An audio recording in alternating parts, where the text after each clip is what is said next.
I took the orchard job because it was cheap and quiet, and I had run out of other kinds of quiet.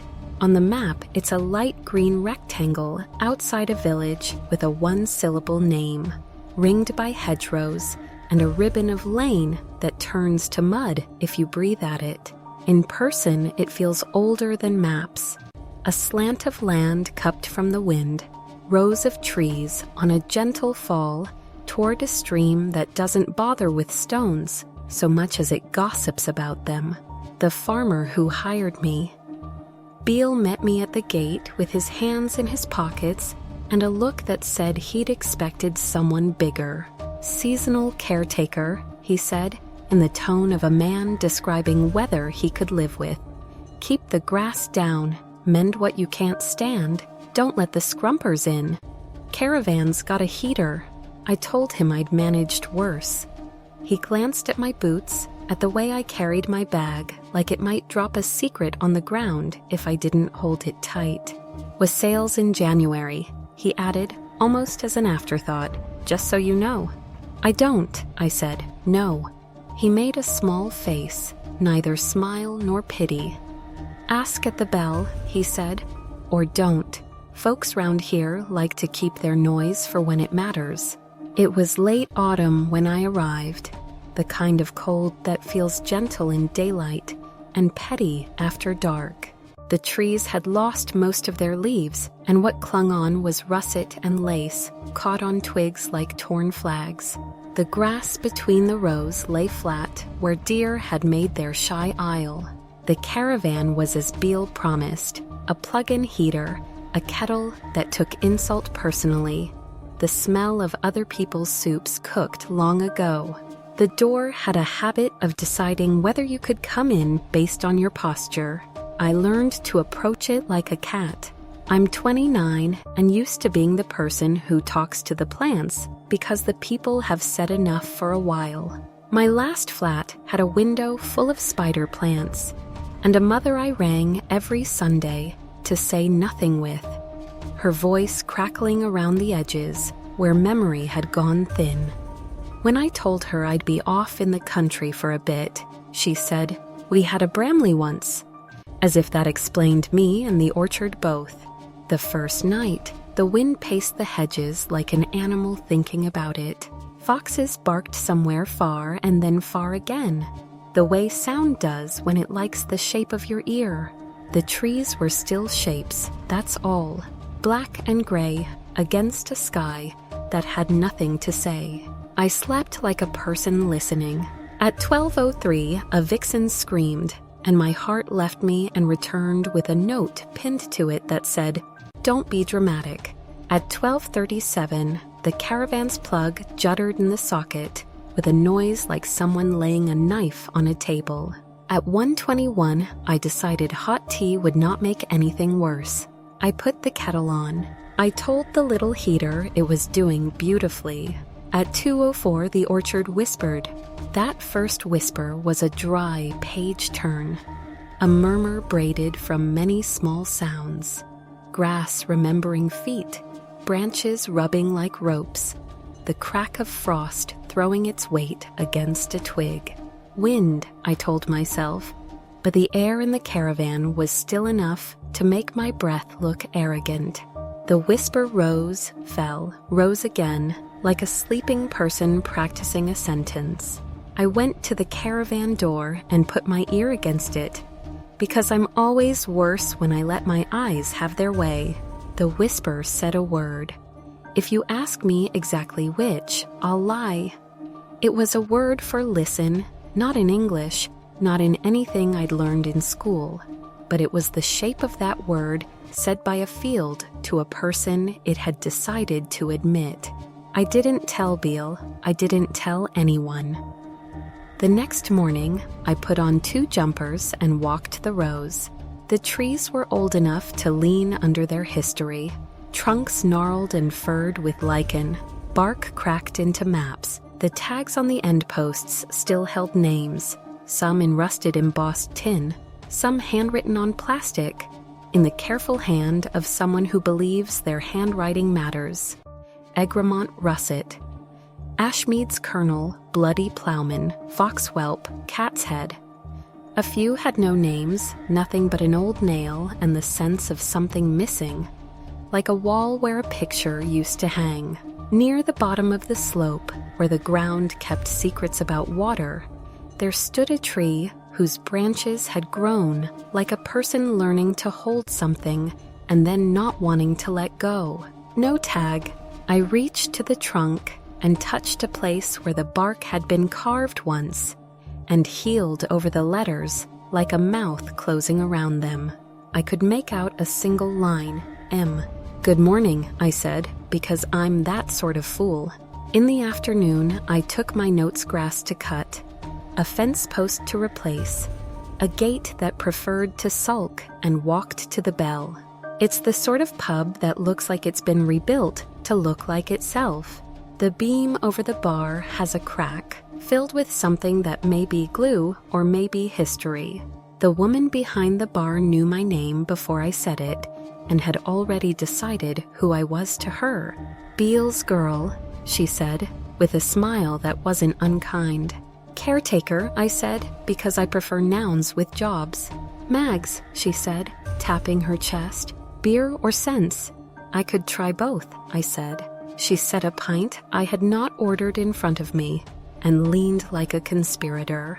"Wassail," she said, because Beale had told me to ask. "Old 12th night, January the something. We go out in the orchard, sing to the trees, scare the bad, wake the good, pour cider at their toes. Bad year for scab, we go louder." She made a face. "Beale's lot don't always do it proper." "What's proper?" I asked. "You do it for the trees," she said. "Not for photos. Not for tradition like a tea towel. For them." She jerked her chin in the direction of the orchard, as if it were listening. "You'll know if they like you. They're like cats." "Do they talk?" I asked, making it a joke so I could pretend it was one. Mags's mouth did an old thing. "They whisper if you're company," she said. "They don't waste their breath on everyone. Finish that," she added of the pint. "It's rude to refuse." That night the whisper came a little earlier, as if encouraged. Midnight sat down and the orchard breathed.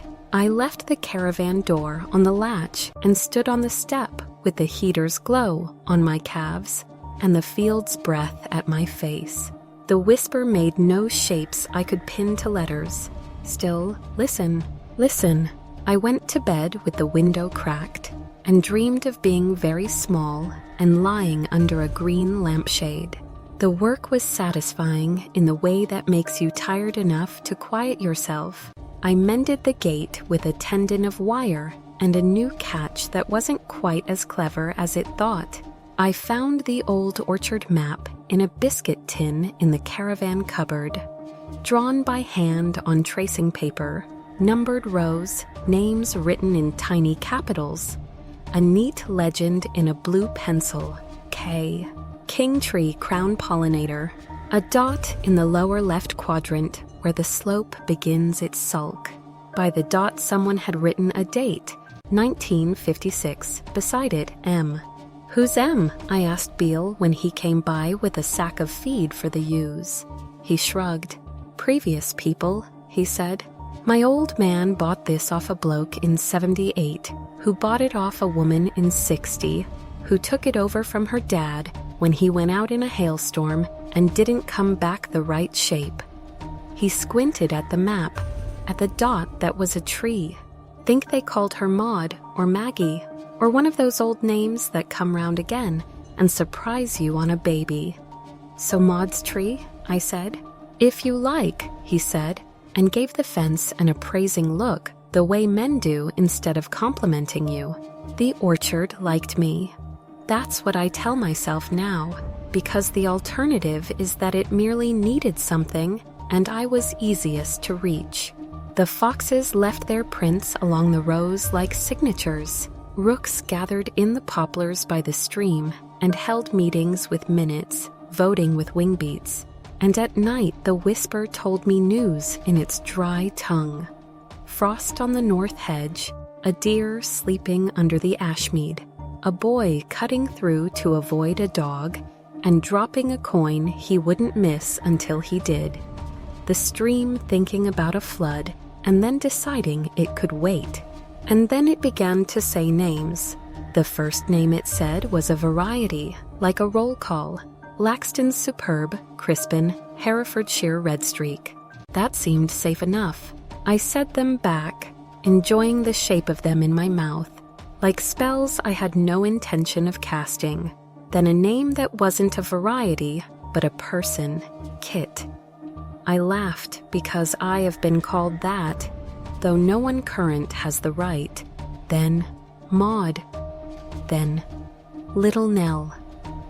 That last in a child's voice so soft, I got up from bed and went out into the rows in my coat and boots and nothing else, thinking to find a lost thing with blue fingers. There was nothing to find.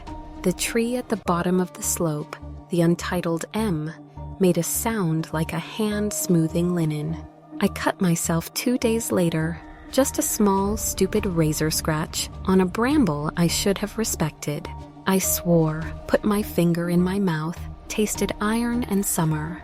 When I went to the caravan to get a plaster, there were leaves on the step that hadn't been there a moment before, a little scattering like someone's cursive in October. I picked one up. It had a stripe of brown running its length. It felt warm. "Stop it," I told the orchard. "I'm not that kind of girl." "What kind?" the whisper asked, as if honestly. "The kind who writes poems about trees," I said, and the orchard had the audacity to be amused. At the bell, Mags asked me if I'd made friends. I said the trees, and she said, of course, like a reasonable person. "Maud used to live in the orchard in a hut," she told me, tightening a rubber band round a stack of beer mats. Folks said she'd marry no man, but one that stayed up through the wassail sober and made it to dawn with sweetness still in him. You can guess how that went. "Did she have a child?" I asked before I could stop myself. Mags looked at me like a teacher pleased with a pupil. "She caught one," she said. "Some say she grew him. Depends who tells it. He had a chest that didn't like damp. She put him under the apple boughs every day, said the leaves reminded his lungs of how to behave. He died anyway. Some say winter, some say summer. You can tell the year by the taste of the cider," she added, like an afterthought. "Did she—" I stopped. I didn't know the shape of the question. "Buried him with the trees," Mag said. "Of course, you mind a thing, you give it to what will keep it." I told myself that made sense in a century when death had manners. I told myself a lot of things. In the caravan that night, I put the biscuit tin map on the table and traced the dot labeled Kingtree and the Emeum. My finger came away sticky with something like sap that hadn't been there a moment before. I washed my hands and didn't look at the sink.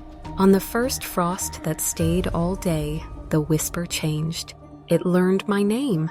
It said it the way a hedgerow might, with a hiss in the middle and a soft fall at the end. I went out into the rows with a torch and the old orchard knife I'd cleaned and oiled, because it had felt rude not to. The beam made a little tunnel of certainty that was comforting and stupid. The grass crackled under my boots. My breath made a small ghost who walked at my side and never got ahead of me. The trees rose and fell in the light like people at a show, standing and sitting to see. At the slope, I stopped. Emma.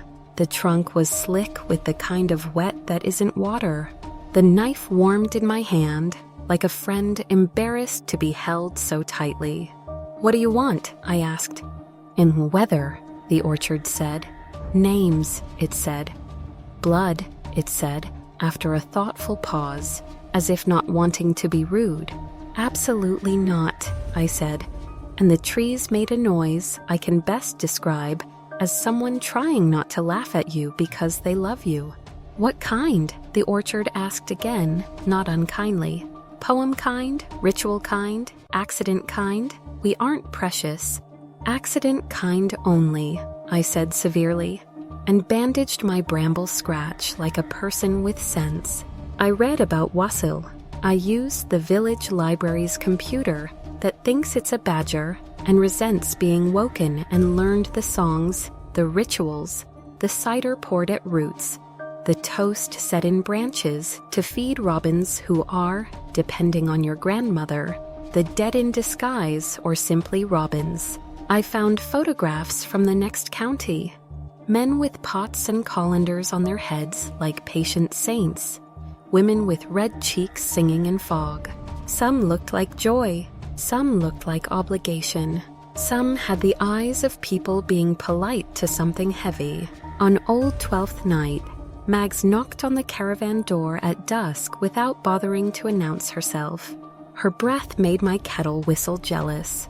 Behind her, half the village I'd met, and the other half I'd only noticed as shapes were already stomping toward the rows with lanterns and mugs, and a steel drum someone had decided would be useful. Mags wore a sash that said Apple Queen, as if she had been trying not to for 20 years and had lost the bet again. "Come on," she said. "Don't make me come back here and drag you." They had the kit, a bowl, ribbons, a horn, a battered copy of something that may once have been the Oxford Book of Verse, and a bottle of cider older than me. They had the attitude, part mummery, part funeral, part wedding. The Bell's landlord wore a fox mask that somehow made him look more like himself. Beale lurked near the back, embarrassed to be pleased, and clapped his hands out of time because some men have never learned when they are allowed to lead. We stood at the head of the first row, and Mag said something that might have been a prayer if you stripped it for parts. Here we come a wassailing, and wake, and please, and thank you, and enough, and more. We sang badly together, which is the only way you should do these things. And we tied ribbons on 2 limbs and set toast in another, and poured cider from the bottle round roots like a sobriety test for ghosts. We did this down the rows, and at each tree the whisper came with the music, trying itself on our words and amused by the fit. At the slope at M, the whisper went quiet, and then rose in a sound like people standing up in a church. Max handed me the bowl without asking if I wanted it. The cider in it shivered. "Go on then," she said, "your tree." "It's not," I started, and shut my mouth because the orchard had opinions. I stepped forward into a windless cold. The lantern light made the trunk look like a face I would eventually recognize if I stared long enough. I held the bowl under my chin like a supplicant. "Good tree," I said, and despised myself a little, and then didn't. "Wake," I said, because that is half of living. "Please," because that is the other half. "Thank you," because my mother taught me. "Enough," because you have to set boundaries. "More," because I am greedy. Pouring cider at a tree's foot feels like an admission of ignorance and a promise to learn. I tilted the bowl and watched the liquid wash around the tangle of roots like it had always wanted to come home. The orchard breathed in. The bowl warmed. The cider smelt like a memory I'd borrowed. In the cold quiet after the song, the whisper said, distinctly, in a child's careful voice, "Kit," and then in a woman's voice, with the same carefulness, "Maud, I'd," and then a third voice, not a family's, but a place's, said, "Stay." Max's hand was on my elbow. "You don't have to," she said, which should have been about the bowl but wasn't. I could have handed the bowl back and let the village finish their noise and go to the bell to talk about whose singing was best and whose was honest. I could have gone back to the caravan and shut the door and learned to sleep with earplugs. I could have left at dawn with a text to Beale that said sorry and another to my mother that said the weather is good and a train ticket receipt in my inbox to prove I was not as stubborn as I pretend. Instead, I tipped the last of the cider into the roots. and without thinking, scraped my thumb with the orchard knife's blunt back and let 3 drops of blood fall where the cider had gone. Mags did not gasp like the women in the stories do. She sighed like a person pleased with someone else's homework. "Accident kind," she said. "Absolutely accident," I said, dizzy and sure. The orchard took the offering without triumph. It felt like picking up a sleeping child and putting them on the sofa, a job done because it was time. After that, the whisper spoke plainly. Not always, not for show. But when I needed it, and when it needed me, we were easy with each other. In February, when the sky thinks it will never change its mind, the old cider barn roof tore in a storm and creaked like a joint that had been treated badly and spoken to worse. The morning after, I found that someone had stacked the fallen tiles in neat tens, small hands worth, and had tied a twine round them with a bow like a schoolgirl's. There were no prints in the mud. Mag said, "Thank them," and I knelt like a fool and said thank you to the barn, as if it would otherwise sulk. In March, on a day when the cold had left, but the warmth hadn't found its shoes, I pruned. I have never enjoyed cutting anything I didn't plan to eat, but the orchard talked me through it like a dance. "That one," it said, when my hand wavered. Not that, when I reached for a shoot with too much confidence and not enough sense. Here, when I needed a ladder I had not brought. Careful, when the blade wanted to be a friend. My thumbs turned black with sap, and I finished smelling like a brand new poem. In April, a boy slid through the hedge and made for the king tree with the boldness of an animal. He had a dog-looking sort of face and a ragged backpack. I said, "You all right?" And he stopped and said, "Can I climb one?" in the voice of someone who has learned to ask before they touch. I pointed him to a tree that would not kill him if he fell. He climbed as if he had invented it. He came down with a pocket full of coins he'd found in the fork, offerings rounded by weather. "For the wishing," he said. He looked at me, at my hands, at the orchard. "Do they speak?" "Yes," I said. "They say to tell you to say sorry when you snap a twig." "I always say sorry," he said indignantly, and I liked him very much. Summer put its hand on the land and pressed gently. The whisper went green. The foxes grew bold and raised 3 kids and taught them to look both ways crossing the lane, like parents who wanted to believe in rules. The trees carried small apples like the beginnings of ideas. Beale walked the rows with me and talked in money, and I talked in disease, and we made the old trade where we meet in the middle and pretend that means the middle is a place. "They'll want to take it," he said one afternoon, nodding toward the far hedgerow where the developer's car had once parked, with its windows reflecting its own confidence. "Houses, any field looks like profit to someone not standing in it." "Say no," I said, as if property were a matter of pronouns. "Bank says yes," he said. "We'll see." We didn't talk about it again, because some men must pretend war is a pastime, even when peace is exactly the shape of what they love.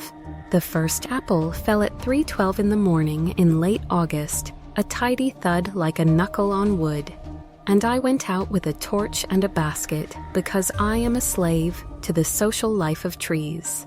The windfall smelled like school dinners and homebrew.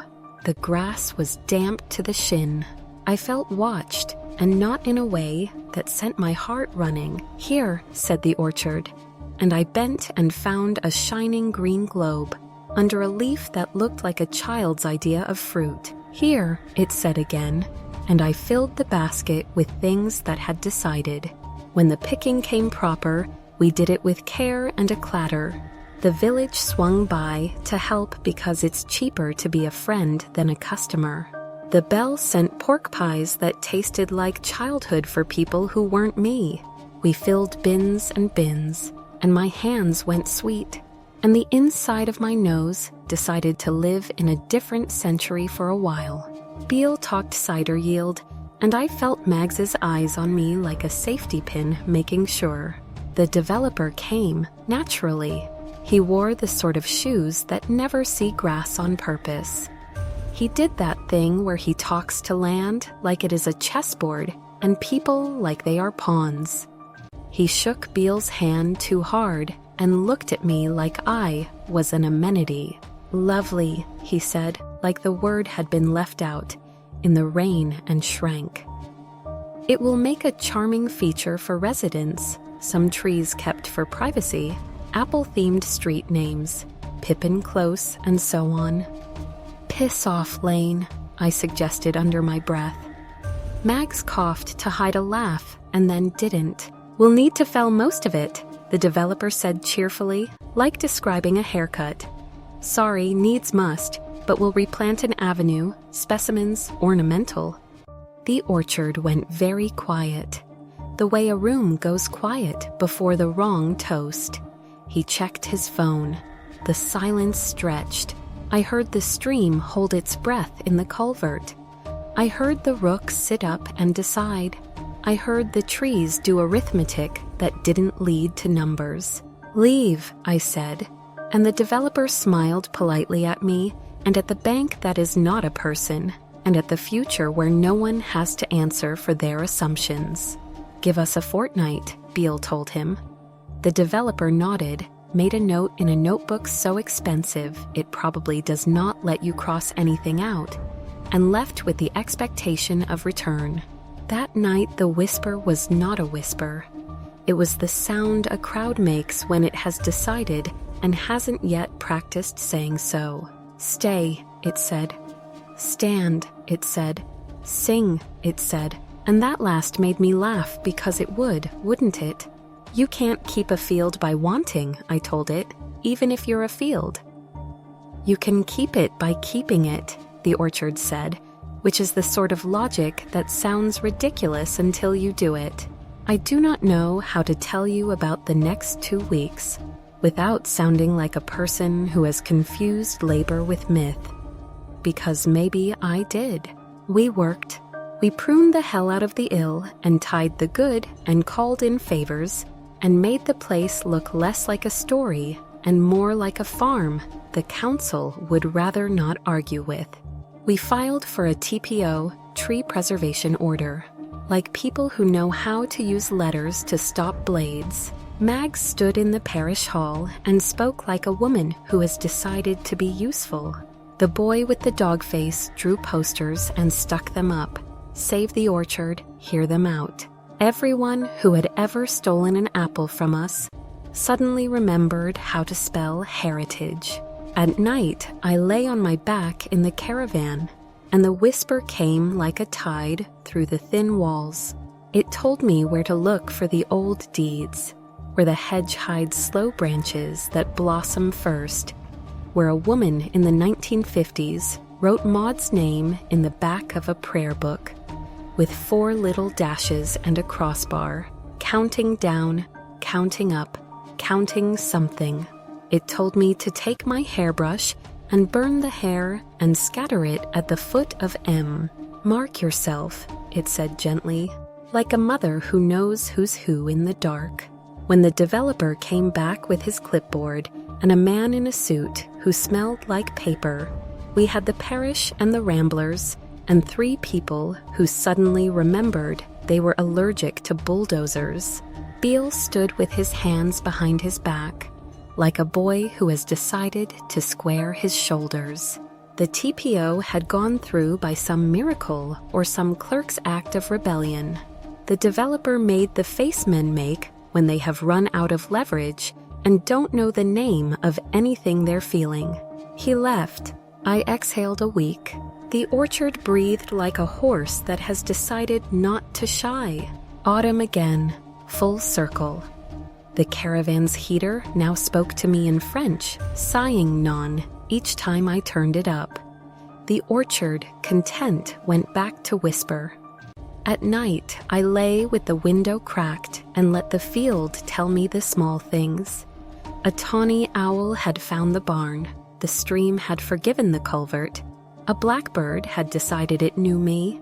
The last night I stayed, before winter made roads into suggestions, and Beale found a cousin's lad to take over the gate and the mowing, the orchard kept me up on purpose. After midnight, the whisper came in clear and patient.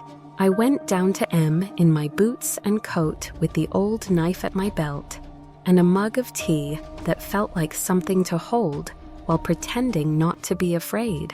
At the tree I stopped. The air had that clean white taste the world has before snow. The trunk felt warm. The branches hung around us like people listening at a doorway. "All right," I said, "say it." The orchard said the names again, one by one, the way you do at roll call. Maud, Kit. Names I didn't know and knew, because orchards write their history in fruit, and you can taste the weather if you are patient. The child's careful voice said, "Here," and my throat hurt under my scarf. "What do you want from me?" I asked it at last. "To be said," the orchard said, "to be kept, to be listened to be counted." It paused like a person deciding if they have time for one more truth. "And to keep you, but you will go." "I will come back," I said, like a person at a door saying the wrong thing because the right thing is impossible. "You'll hear us in shops," the orchard said, almost amused. "In the aisle with the shiny fruit. We don't mind. We don't mind your city. We only mind your forgetting." I pressed my hand to the trunk where the bark had healed over letters, and the shape under my palm felt like a palm. "I won't," I said. "I won't forget." "Wassail then," the orchard said softly, "even when it isn't time." I went back to the caravan as the first flakes began. They stuck to the window like words, melted, wrote again. I slept and dreamed the dream I have had since I was small, of lying under a green lampshade and watching light walk in circles around the room, never tired, always sure. Now I am back in a place where hedges are opinions, and the river is something the city keeps in a pocket. I work in a shop that sells bread that remembers hands. My mother sometimes knows who I am and sometimes doesn't.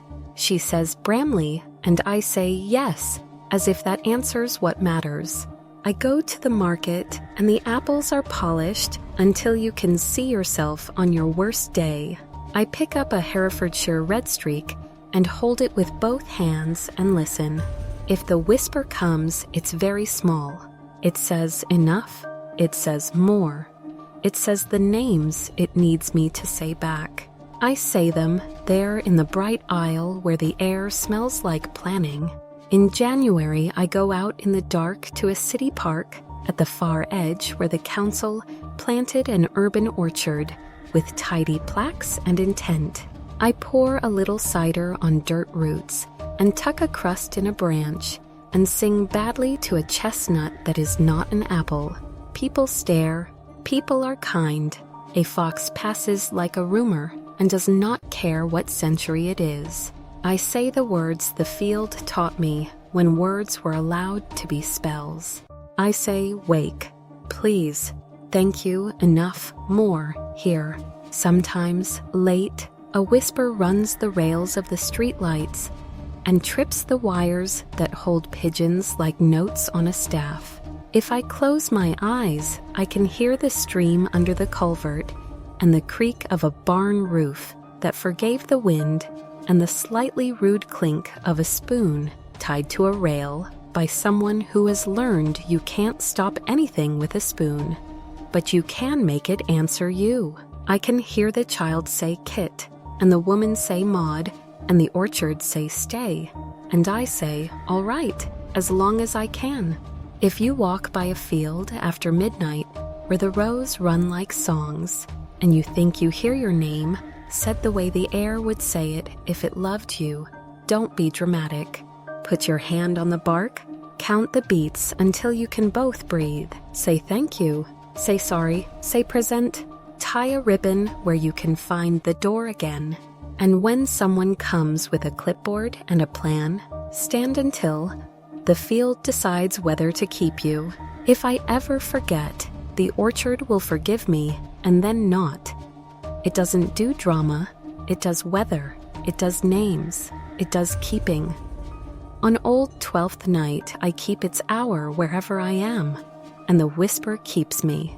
A girl who wrote poems about trees even when she said she didn't.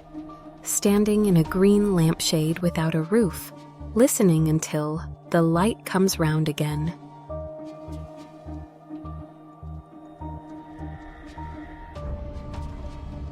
The light that faced inward. I took the island job because I wanted quiet and a little money I didn't have to think about. The listing said, seasonal caretaker, automated lighthouse, 6 weeks. The pay wasn't great, but they covered the ferry and left a hamper in the keeper's cottage bread, tea, kerosene, a tin of biscuits with a picture of a ship on it. The lighthouse hadn't needed a full-time keeper since the 90s. My job was simple. Check the diesel generator twice a day, keep vandals out, log weather at midnight and noon. Call the mainland on VHF if anything seemed off. The island sat off the west coast of Ireland, 3 miles of rock and grass and gulls. When the ferry dropped me and my bag at the slipway, the skipper yelled over the engine, "Mind the swell," and the foghorn, "She has a mind of her own." Then he pushed away, and the boat's wake stitched the water back together like it had never been parted. The cottage smelled like damp rope and old paint. The tower loomed above it, white and sensible, with the big Fresnel lens in a room of glass like a crown. Inside, the spiral stairs clung to the wall, iron worn smooth by 100 years of boots.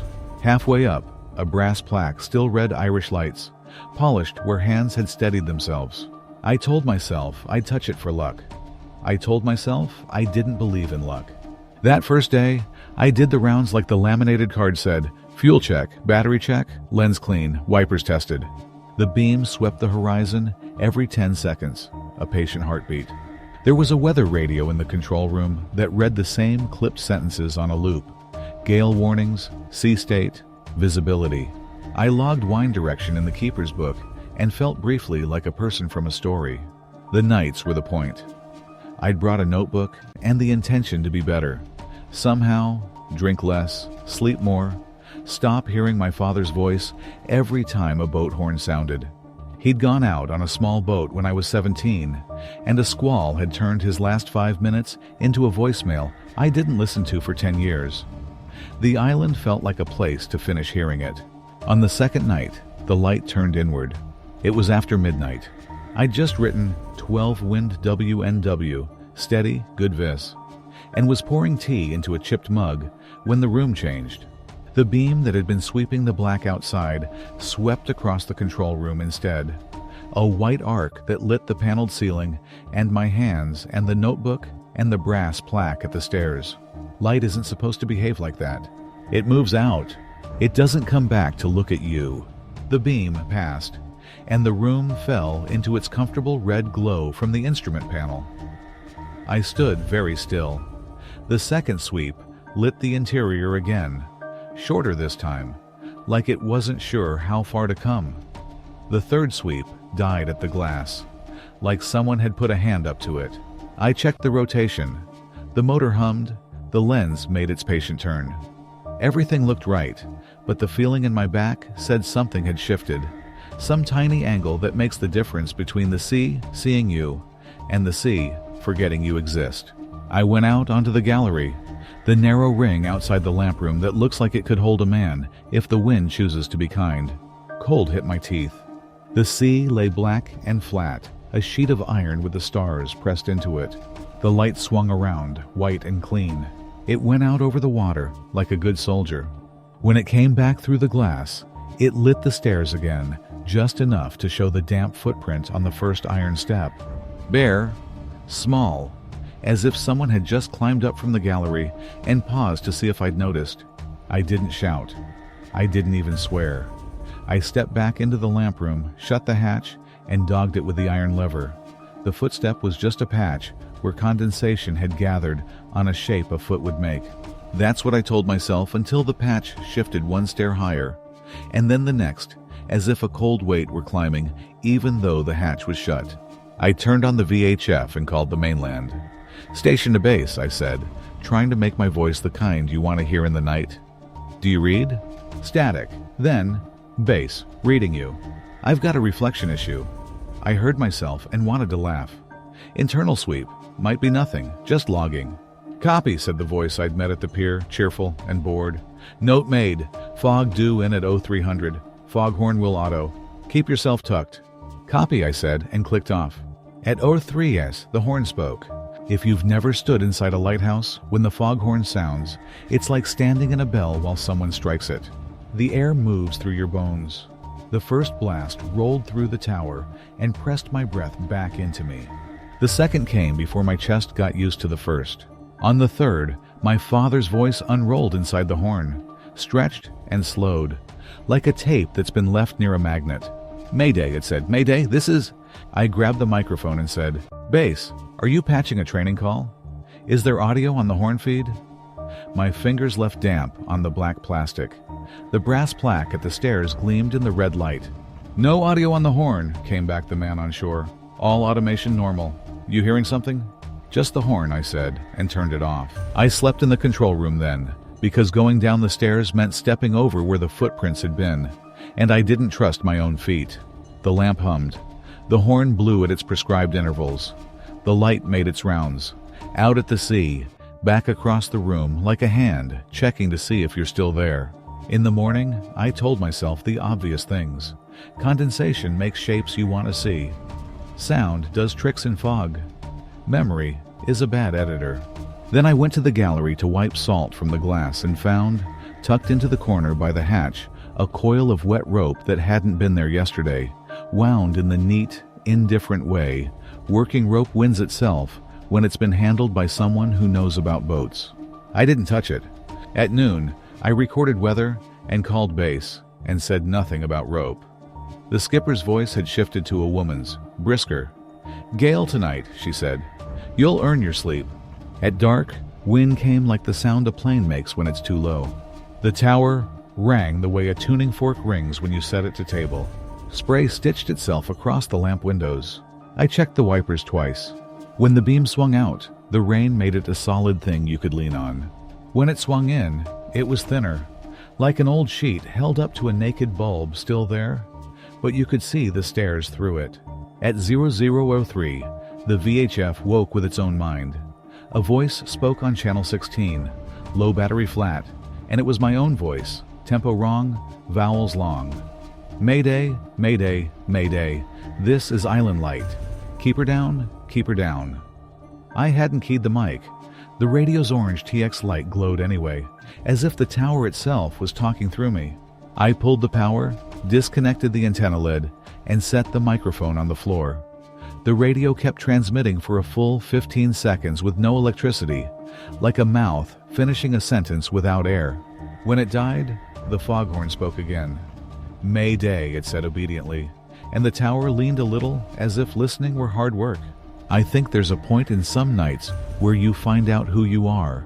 Me, I am not a man who goes to see what a sound is. I am a man who sits on the floor with his back to a warm panel and counts horn blasts and promises himself he can get to morning without speaking to a building. At dawn, I found the keeper's log on the floor beneath the brass plaque where the footprints had been. It had slid off the desk sometime in the night, maybe with a gust, or maybe because something had read itself too fast. The last written entry in black ink wasn't mine.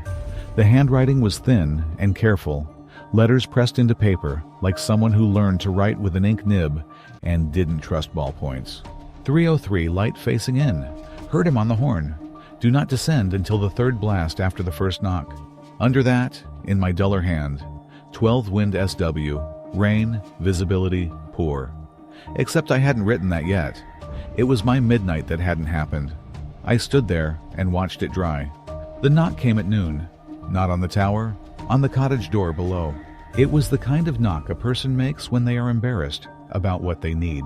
I went to the keeper's window and looked down.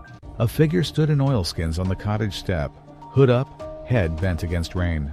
The ferry wasn't due until Friday. I did not want to key the radio again. I did not want this to be another trick of light and sound. I wanted someone to need tea.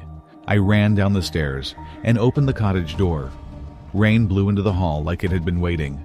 The figure lifted their head and showed me my father's face, the way it looks in the one photo I keep caught between saying my name and saying nothing, lips about to lift into a joke. "I need you to turn the light," he said, not in his voice, but through it, because the foghorn had stretched it too thin to hold. "No," I said, and shut the door. He knocked again, gentle. I put my hand on the bolt and stood there breathing. The way you have to breathe when your body wants to move faster than your head. The keeper's log was on the table, open to a blank page that had my handwriting on it, already drying. "Do not descend until the third blast after the first knock." The horn blew, once, twice. The third came like a decision made for me. I opened the door. The step was empty. Rain stood where he had stood, a man-shaped negative of dry that faded in 3 heartbeats. The horn blew again, which wasn't in the schedule, and the beam swung across the cottage wall and stayed, a bright white rectangle, as if the lens had paused with its eye on me. I went back up. The iron stairs had a small wet print on the second tread, bare, small, 1 step higher than the highest of last night. The coil of rope on the gallery had shifted closer to the hatch. I should have thrown it back into the wind. I didn't.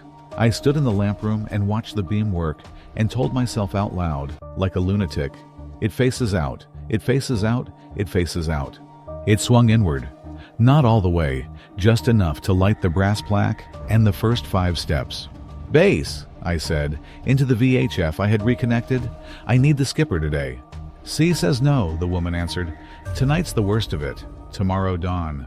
"Copy," I said. I thought about the coil of rope and my father at the door, and the way the beam had held to the cottage wall like a demand.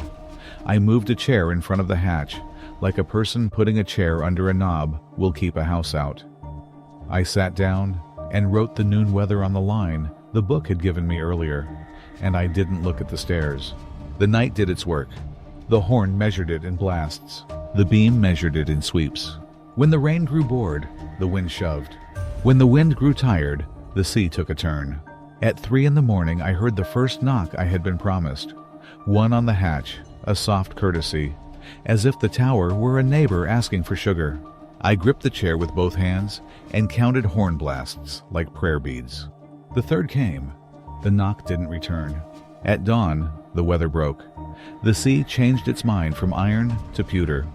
The radio crackled, and the skipper said, "Window at 9." And I said, "Copy," like I had only ever said copy to ordinary things. I took my bag. I left the hamper biscuits for the next man.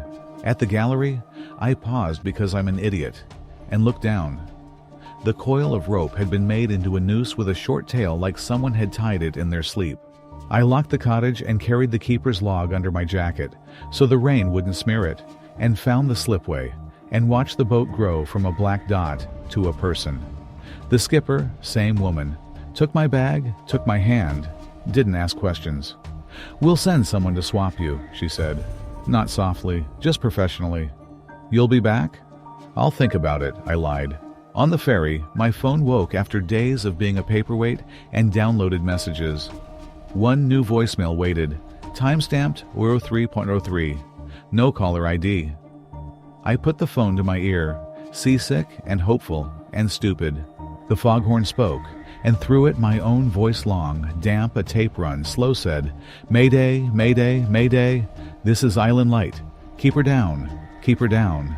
In the pause before the horn, there was another sound, far and wet and human, in the way a house can be human. Someone climbing iron stairs with bare feet, heel, ball, toes, and the little wet kiss each step made against metal. I didn't delete it. Deleting felt like turning something the wrong way. I saved it under a name I wouldn't forget. Faces In. I don't play it often, but sometimes, on nights when the city forgets how to be loud, I hear a horn in a truck 2 streets away and feel the light swing across a room that isn't mine. And I count 1, 2, 3, and put my hand on a door I don't open. The vanishing roommate. I moved to London when I was 22, broke but sure that the city would make me interesting if nothing else did. The flat I found was a third-floor walk-up above a bakery on Holloway Road, the kind of place that smelled like yeast at dawn and burnt sugar by noon. The landlord, Mr. Patel, showed me a narrow bedroom with one window and said I'd be sharing the lounge and bath with another tenant. His name, he said, was Daniel. When I first met Daniel, he was in the kitchen making tea in a chipped Arsenal mug. He was tall, with that half-grown stubble some men carry like armor, and he wore a cardigan that looked borrowed from someone's dad. He said hello in a voice that was soft but clipped, as if he'd learned to speak in rooms where people were sleeping. We got along in the way flatmates do when rent is high, and friendship is optional. Polite, shallow conversations, occasional shared groceries. He studied architecture at Central St. Martin's and drew floor plans on the backs of takeaway menus. He had a habit of standing at the lounge window at night, looking down at the buses and scribbling in his little graph paper notebook. It was all ordinary until he began to disappear. The first time I noticed, it was small. I came home from work and saw only one plate in the drying rack mine. Usually, his Arsenal mug sat there too. I opened the cupboard, and it wasn't inside. I figured he'd left it in his room. But later that week, I knocked to ask if he wanted to split takeaway. No answer. I pushed his door open a crack. The bed was made, neat enough to look staged. The mug wasn't there. Neither were his shoes by the wall or the stack of sketch pads on the desk. It looked less like he'd gone out and more like he'd never lived there. I shut the door quickly, embarrassed by my own nosiness. And when I asked Mr. Patel if Daniel was behind on rent, he frowned. "Daniel," he said, "only you in that flat." I laughed because I thought he was joking. He didn't. The next night, I woke around 2. London is never silent. There's always traffic, sirens, a neighbor coughing. But this was different. Footsteps in the hallway. Not the heavy step of someone climbing 3 flights, but soft ones, deliberate, like bare feet. I sat up. The floorboard just outside my room creaked the way it does when weight shifts. "Daniel," I whispered, because who else would it be? Silence. I got out of bed and opened the door. The corridor was dark, the lounge beyond it, faintly lit by sodium orange through the window. On the table, Daniel's Arsenal mug sat half full of tea, steam barely rising. I didn't touch it. From then on, it was like living with someone you can't prove exists. Some mornings, the bathroom mirror would be fogged, though I hadn't showered yet. Once, I found one of his graph paper sketches on the floor, a drawing of our building's floor plan, but the lines doubled back on themselves in ways that made no sense. Corridors looping where there were none, staircases running into walls. When I knocked on his door after that, it swung open to a room stripped bare. No bed frame, no clothes, just dust outlines where furniture had once been. I called Mr. Patel again. "I think someone's been in and out of the other room," I said carefully. "There is no other room," he told me. His voice was sharp, annoyed. "That space is storage. It is locked. You signed for one tenant only." "But I stopped. I could hear myself. How insane I sounded. A week later, a friend from work came over for a drink. We sat in the lounge with beers, trading stories. She gestured toward the closed door down the hall. "Your flatmate in?" she asked. "Daniel? No, I don't think so." She frowned. "Who's Daniel?" I told her about him, the mug, the sketches, the cardigan, the quiet voice. She went pale. "That room's empty. I walked past it when I came in. It's padlocked." I didn't believe her until I looked myself. A new brass padlock hung there, the kind you buy in a corner shop, shiny and unscuffed. The next morning, Daniel's mug was gone. I started sleeping badly. Not nightmares exactly, but the sense that someone was pacing the lounge, stopping every so often outside my door. My dreams filled with corridors that twisted back into themselves. When I woke, I'd sometimes hear the scratch of pencil on paper, fading as soon as I held my breath to listen. Once, desperate to prove to myself I wasn't unraveling, I opened my phone and scrolled through old photos. I found one from the week I'd moved in. A selfie in the lounge, pizza boxes on the table. Behind me, blurry, but clear enough, was Daniel on the sofa, sketching in his notebook. When I looked again, his shape was gone. Only the pizza boxes remained. By December, I knew better than to mention him to anyone. Friends looked at me strangely when I slipped and said we. My mother asked if I was lonely living by myself. Mr. Patel reminded me, pointedly, that the flat was rented to one tenant, full stop. And yet, some nights, I'd wake to find the corridor light on, though I always shut it. The smell of Earl Grey would drift from the kitchen. Once, I found a cardigan draped over the lounge chair, damp at the cuffs as if worn in the rain. I left it there overnight. In the morning, it was gone. The last night I saw him was in February. A heavy frost had coated the windows, and the bakery below had long gone quiet. I was half asleep when I heard the lounge chair creak. I got up and walked out without turning on the light. Daniel sat there in the orange wash from the street lamp, notebook balanced on his knee. He didn't look at me. He just drew, lines hurrying across the page. "Where did you go?" I whispered. He turned a page, started again. "Why are you here?" He set the pencil down. For the first time, he looked at me. His eyes were tired, almost apologetic. "This is the only room left," he said softly. The radiator hissed. The bakery's fridge kicked on below. When I blinked, the chair was empty. The notebook lay open. The page showed our flat, detailed and precise. Only there were 2 bedrooms this time, mine and his. And from his, a narrow hallway extended, curling and looping, floorboards drawn darker where weight pressed them. When I closed the notebook, it crumbled like ash in my hands. I moved out a week later. Mr. Patel didn't ask why. He raised the rent sign in the bakery window. 1-bedroom flat, available immediately. Sometimes I walk past that building. The lounge window is dark now, curtain drawn. But if I stop across the street at the bus stop, I swear I can see the shape of a man standing there in the glow, cardigan hanging loose, looking down at the buses, sketching in the air with his empty hand. And every so often, in the cupboard of my new place, behind my mugs, the Arsenal one sits, faintly damp with tea.